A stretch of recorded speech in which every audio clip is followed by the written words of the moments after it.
My mother-in-law locked me in the toilet during labor at her daughter's wedding. Because she didn't want me to steal the spotlight a few hours later, I woke up in the hospital. My husband Rick and I had our first daughter a few weeks ago. Her name is May. She's our first child, and obviously, we're incredibly happy. Right now, our life is a complete mess. We're just trying to survive and adjust to this whole parenting thing. It's been hard on both of us, but we're doing our best. We don't have much help, and that's mainly because of what happened the day May was born. It was one of the most traumatic experiences of my life. I don't think I'll ever be able to forget it. Not even the joy of May's birth can wash away the paralyzing fear I felt that day. Honestly, I think I would have died if Rick hadn't found me in time. Rick has two younger sisters, Anna, who's 28, and Emma, 24. I have a good relationship with both of them. There's no hostility or anything like that between us. We're not super close. Everyone's busy with work and we don't see each other often. Emma lives in a different city, but we try to stay in touch and talk or text occasionally. Now, another key figure in Rick's family is his mother, Rachel, 53. And unlike with Anna and Emma, my relationship with Rachel is difficult. We just don't get along. And honestly, I don't think it's my fault. She has trouble with everyone around her. Rachel is the ultimate control freak. She's a raging narcissist. Everything always has to go her way, exactly how she wants it. All three of her kids mostly comply with her wishes. Their father walked out on the family when they were young, so she raised them on her own. And I think they try to make her life easier to avoid confrontation. But if anyone dares to want something different than what she wants, her reaction ranges from passive-aggressive whining to full-blown meltdowns with tears and screaming. She's exhausting to deal with, so I try to keep my distance. Rick gets it.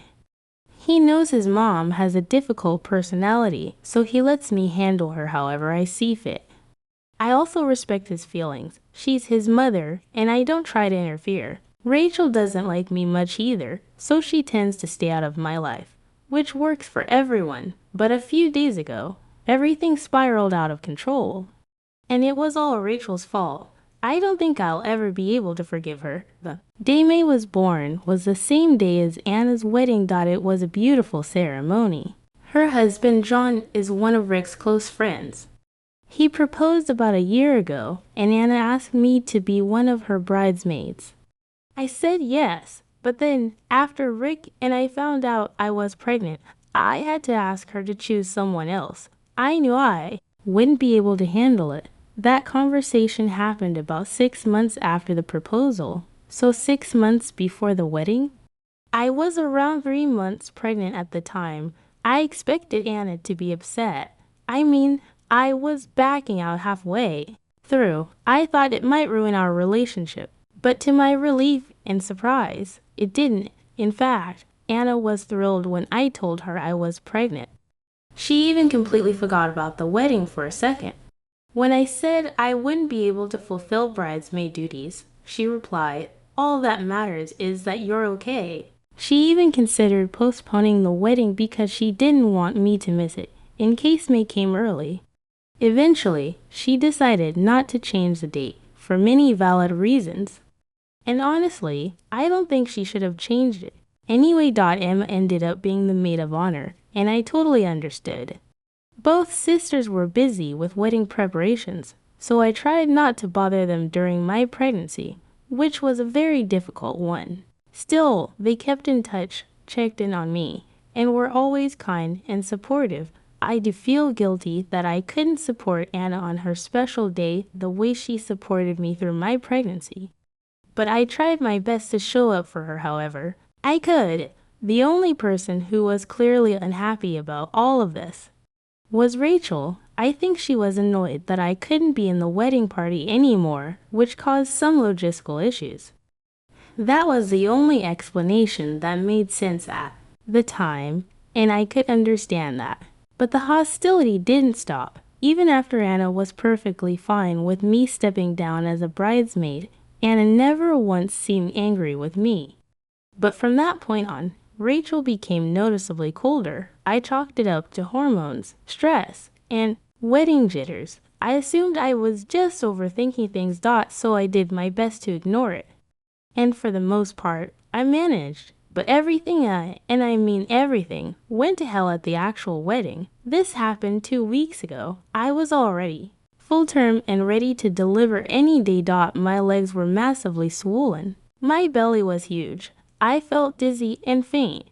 But I still wanted to go to the wedding because Anna wanted me there. I asked her in advance if she really wanted me to attend. I didn't want to pull focus from her on her big day. I explained that having a heavily pregnant woman at the wedding might draw attention away from the bride and groom, and I didn't want to be that person. This day was supposed to be about them. When I said that to Anna, she actually got upset. She told me she couldn't believe I even worrying about something so stupid. She didn't care about people looking at me. She just wanted her family around her on her special day. She was very firm. You have to come.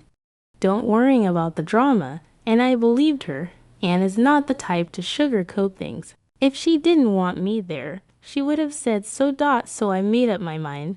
I was going to be there, no matter how uncomfortable I felt. I owed it to her. I won't lie, people were definitely whispering behind my back at the ceremony, but I ignored them. All that mattered was that Anna was happy to see me. That was the only thing I cared about. Rachel barely spoke to me. She spent the whole event glaring at me from across the room. But I was too exhausted to deal with her passive-aggressive nonsense, so I just let it go. And then the thing happened. The thing that broke me. I started feeling really sick right before the ceremony. I had already said hi to Anna, so I quietly got up and went upstairs, hoping some fresh air or alone time would help me feel better. What I didn't realize was that Rachel followed me. I started overheating and feeling lightheaded, so I went into the upstairs bathroom. And right then, my water broke all over the floor like a literal flood. I panicked. I wasn't expecting it. This was the worst possible timing. I didn't know what to do. Then I saw Rachel standing there. I was already doubled over in pain. She rushed over to me, and I begged her, please, grab my phone. Call Rick. We need to go to the hospital. Now. She helped me sit down on the toilet, and I handed her my phone, and that's when something snapped in her. She looked me dead in the eyes and said she wasn't going to call Rick. Not until after the ceremony was over. You're not going to steal this day from Anna, she said. I was in shock. I asked her if she was insane. Told her I couldn't wait that long, that I was already in active labor. I tried to grab my phone back, but she pulled away. Then she stepped out of the bathroom, locked the door from the outside, and left. She locked me in while I was in labor on a toilet. With no phone. And no husband. I don't know how I didn't have a full-blown panic attack right then and there. I somehow managed to stand up, get to the door, and start pounding on it, screaming, crying, begging, but the bathrooms were upstairs and everyone else was down at the ceremony. No one heard me. I screamed until I lost my voice. No one came. At some point, I genuinely thought I was going to die. That I was going to die and take my baby with me. I was so covered in sweat, dizzy, and unable to speak. And that's the last thing I remember. I passed out from exhaustion. I don't even know how I got to the hospital. I woke up several hours later in the hospital. Rick was sitting next to me, crying. It took me a few seconds to realize where I was and what had happened. And when I saw him sobbing like that, I thought the worst. The memory of Rachel locking me in the bathroom came flooding back. The screaming, the pain, and I immediately assumed me didn't make it. Rick saw I was awake and just broke down into my arms, sobbing harder. I didn't know what to think. My entire body went cold. Then a nurse walked in, holding a baby girl. My baby. I honestly wanted to slap Rick for making me think the worst, but he said it wasn't intentional. He was just terrified. Because when he found me, I was unconscious. In a locked bathroom, alone. Holding May for the first time was the most overwhelming thing I've ever felt in my life. I don't think anything will ever compare to that moment. Rick didn't tell me everything right away, and I'm grateful. I was too weak to process it. But after a little while, I started hearing voices outside the room and asked what was going on. He said Rachel was outside. She wanted to come in and see me. I told him everything. I told him how she ignored my pleas, took my phone, locked me in, and left me there while I was in labor. How she deliberately endangered our daughter. How she decided I didn't matter because her version of not stealing attention was more important. And I told him I never wanted that woman near our child. Ever. As far as I'm concerned, she no longer exists. Rick said he already knew. When he found me and realized what happened, Rachel broke down and confessed. I told him that her confession didn't mean I forgive her. He laughed bitterly and said, "She's dead to me, too." And then he told me he planned to press charges. He said what she did was criminal, endangering the life of her grandchild and me. That he would make sure she faced legal consequences for what she did. And when I heard that, I felt like I could breathe again. Like this enormous weight had been lifted. I know Rick loves his mother. All three of them do. She raised them. She sacrificed a lot. I was genuinely afraid he'd choose her over me. Maybe I didn't expect him to be this firm, but I'm so glad he was. Honestly, I love him even more for it. If that's even possible. I asked Rick how the wedding went. He said it was beautiful. Anna and Emma were already waiting for his call to come visit us. I asked if Anna was upset, and he actually laughed. He told me I had nothing to worry about.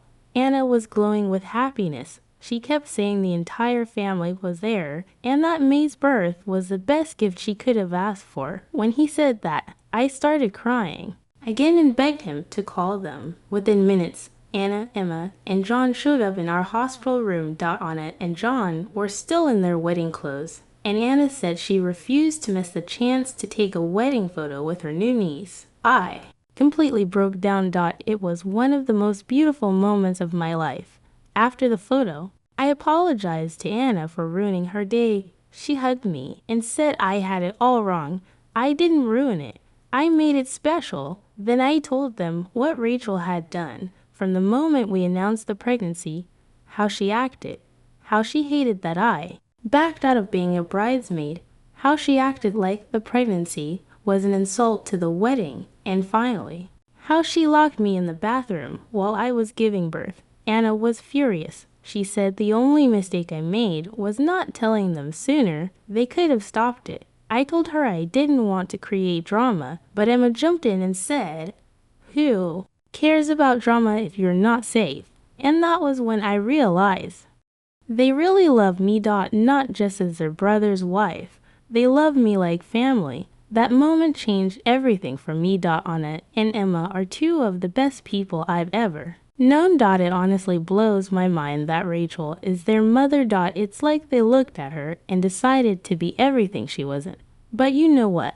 I don't care how that happened. I'm just glad they're who they are. Rachel was still outside the hospital room. As it turns out, Anna had already told her that if she didn't leave, she'd personally make sure Rick pressed charges. Rachel wanted to come in and see May, but I didn't even want her near me. Anna told me to stay away from her for my own safety. She apologized and said maybe she should have realized how overbearing Rachel was acting earlier. Maybe if she had been clearer about how welcome I was, we could have avoided this mess. I told her she always made me feel safe, and that none of this was her fault. Meanwhile, Rick was still outside, talking to Rachel. A few days later, when May and I were discharged, he told me what happened. He said he told her he was pressing charges, and that she could go to hell, because that decision was final. He also told her she'd never be allowed near May. Not ever. She wasn't her grandmother anymore. Not in any sense. Rachel chose to endanger my life, and the life of our unborn child over some imagined insult that wasn't even hers to feel. Rick also said the money he used to give her, and she was living off both him and Emma, would be cut down significantly. She started crying, saying she worked her whole life for her children and didn't deserve this treatment. Rick said he appreciated everything she did for them growing up, but it didn't give her the right to control their lives. He told her she crossed the line, that for years he excused her behavior. But this time, it was different. She'd shown she was dangerous, especially since Anna had no issue with my pregnancy at all. Rachel replied, "Well, as a mother, I know Anna wouldn't want her wedding day ruined." When Anna heard that, she absolutely lost it. Update 1. So, yeah. Any chance of reconciliation is permanently off the table. I know it's been a while since I posted an update, but I've been a brand new mom, so honestly, I've just been trying to survive. Good news is, in a few days, May turns 8 weeks old, and we're doing great. Anna and her husband John have been absolute angels. They've helped us a lot. Emma had to go back to work, but still calls almost every day. May has become the light of our lives. Everyone adores her. Our family group chat is flooded with her photos. As for Rachel, we haven't spoken to her since. I asked Rick not to press charges. We already had too much going on, and honestly, I didn't think anything would come of it anyway. Rick didn't want to drop it, but eventually he agreed because none of us had the emotional energy to deal with court. We told Rachel last week. She looked grateful. I say looked because this woman is clearly not well, and last week she showed her true colors. Again. It was around 1 a.m. Rick and I woke up to loud banging on the front door. I panicked. Thought it was a break-in. I grabbed May and ran to hide while Rick went to see what was going on. I heard shouting. It was Rachel. According to Rick, she was completely unhinged, screaming that she wanted to see May, that we had no right to keep her away, that we were punishing her for being a mother. Rick had to threaten to call the police before she finally left. She literally tried to force her way into our home. We immediately told Anna and Emma because if something's going on with Rachel, they needed to know. We were scared, and then we got her message, a terrifying, rambling message. She started by accusing us of being cruel and evil for not letting her see May. Said we were punishing her, that all she ever did wrong was be a mother. Then it got weird. She wrote about how hard it was raising 3 kids alone, constantly balancing their needs. She claimed that's what she was doing the day May was born,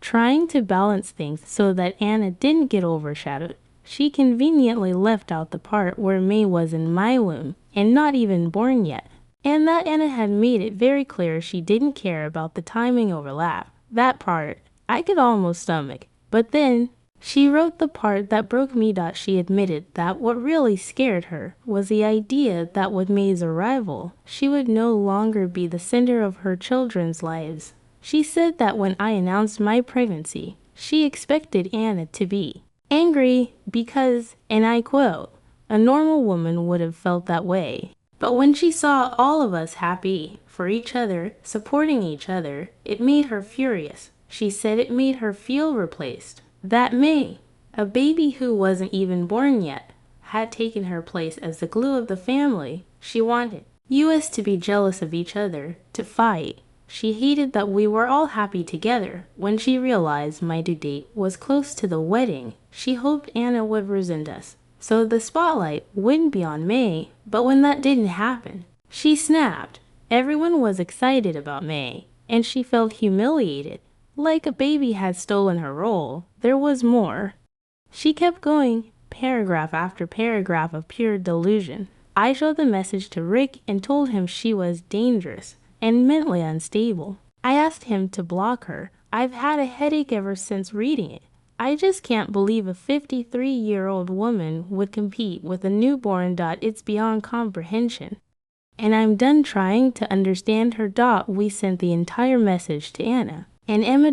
They were horrified. Emma said it sounded like a manic episode and promised to fly out to take Rachel to get evaluated. Honestly, I think that's the right move. but I'm done being involved. I don't want anything to do with her ever again. Update 2.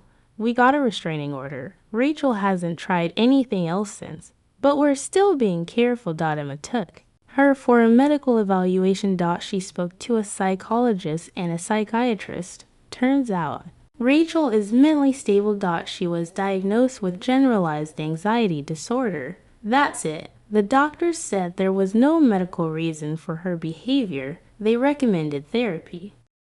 That's all. After that, Emma cut ties with her. She told us she would have tried to help if Rachel had a real illness. But since this is just her personality, a cruel, obsessive, controlling, she's done. I completely agree. Maybe I could have found it in my heart to show her some sympathy if it had turned out she was truly sick. But now we know she's just like this. And there's no coming back from that. That's why we got the restraining order. Rick and I agree. May's safety comes first, and Rachel has already proven, twice, that she is not safe to be around. Even worse, she's openly hostile toward May. That means we have to be even more cautious. No contact ever again. I think this is my final update, and I truly hope I never have to talk about this again. It's been deeply painful for our entire family, but I'm just grateful that we're all safe now. Well, that's all. Write your opinion in the comments. Watch our previous video. Be sure to subscribe to our channel if for some reason you haven't done so yet, and good luck to you.